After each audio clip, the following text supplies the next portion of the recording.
Glavna pokrovitelja oddaje sta Natural Earth, preizkusite zdravilno moč narave, in Hyundai. Dober dan in lep pomladni pozdrav. Današnjo oddajo za zdravje spet začenjamo z zdravilnimi rastlinami sveta. Jelena Dimitrijevič nam bo povedala veliko zanimivega o gurmarju, ki bi ga lahko imenovali tudi uničevalec sladkorja. Jelena, gurmar se že več kot 2000 let uporablja v ajurvedi. Zakaj ga tako cenijo? Je v bistvu predvsem zaradi tega, ker ima izjemno velik pozitiven vpliv na krvni sladkor, oziroma v ajurvedi se uporablja predvsem, zdaj seveda 2000 let nazaj ni bilo toliko težav z diabetesom, kot ga imamo danes, ampak v vsakem primeru tudi takrat so zdravili te težave v povezavi nekako tako z netolerantnostjo recimo na sladkor ali kakšno intoleranco na splošno v povezavi s tem ali kakšne nihanje sladkorja ali tako dalje. In samo ime tudi pravi, da to v hindujščini pomeni uničevalec sladkorja. Tako da jasno nakazuje na to, zakaj ga lahko uporabljamo. Drugače govorimo o v bistvu rastlini, o listju, ki je posušeno zmleto v prah in se uporablja tudi v obliki prahu. Sicer je to ena taka divja ojalka, ki raste v Indiji, v tem osrednjem in južnem delu Indije. In spet poudarjamo, se pravi, če želimo dobiti ta pravi gurmar s ta pravimi učinkovinami, potem moramo poiskati tistega, ki je res divji, ki raste v teh okoljih. Drugače pri gurmarju je specifično to, da vsebuje posebne snovi, ki jih druge rastline ne vsebujejo. Tukaj govorimo o ena posebna snov, se imenuje gurmarin, ki ravno deluje na tak način, da pomaga telesu, da se ta sladkor tudi, ki pride v telo, da se počasi sprošča in tudi stimulira celice trebušne sline, beta celice, da proizvajajo inzulin, kar je zelo pomembno, ker vemo, da danes je to velika težava, veliko ljudi ima težave s sladkorjem. Generalno pomaga, se pravi, v tem primeru pri tistih, ki mogoče ali imajo diabetes, so zboleli za diabetesom, ali recimo imajo nekako nagnjenje, ali imajo nekaj dednega, ali imajo šibko točko na tem področju in zaradi tega je dobro, da tudi preventivno uživajo gurmar. Ampak ne samo zaradi tega, predvsem tudi zaradi tega, ker tudi spodbuja delovanje našega metabolizma, tako da jaz vedno priporočam, recimo, lahko ga uporabljamo tudi v kombinaciji z grsinjo kambođo, če želimo shujšati, ker to deluje na tak način.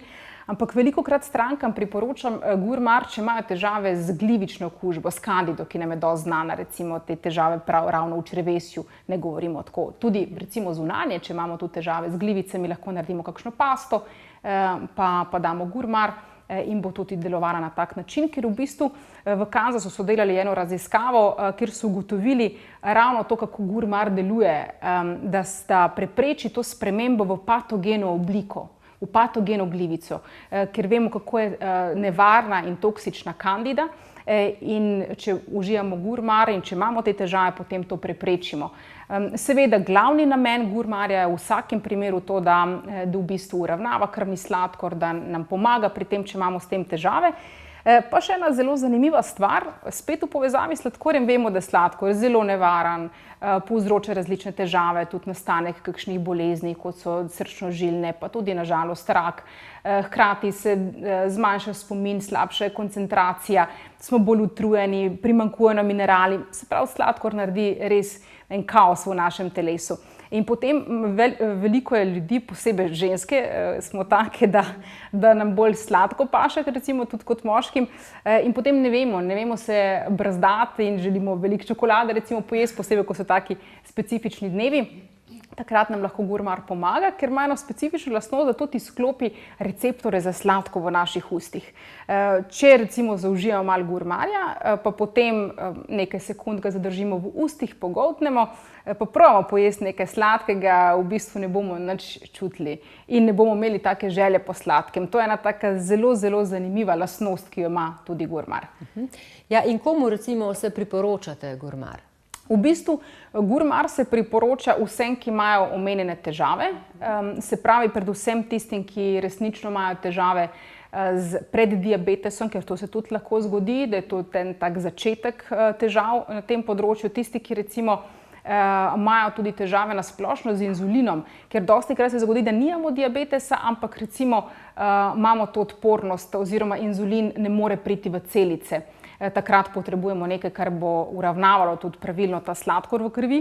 Hkrati pa vsem tistim, ki na splošno imajo težave z metabolizmom v našem telesu, tisti, ki zelo težko se odrečejo kakšni sladkariji, to je zdaj ne samo po praznikih, ampak na splošno ljudje imajo res to odvisnost od sladkorja, ki je kemične narave.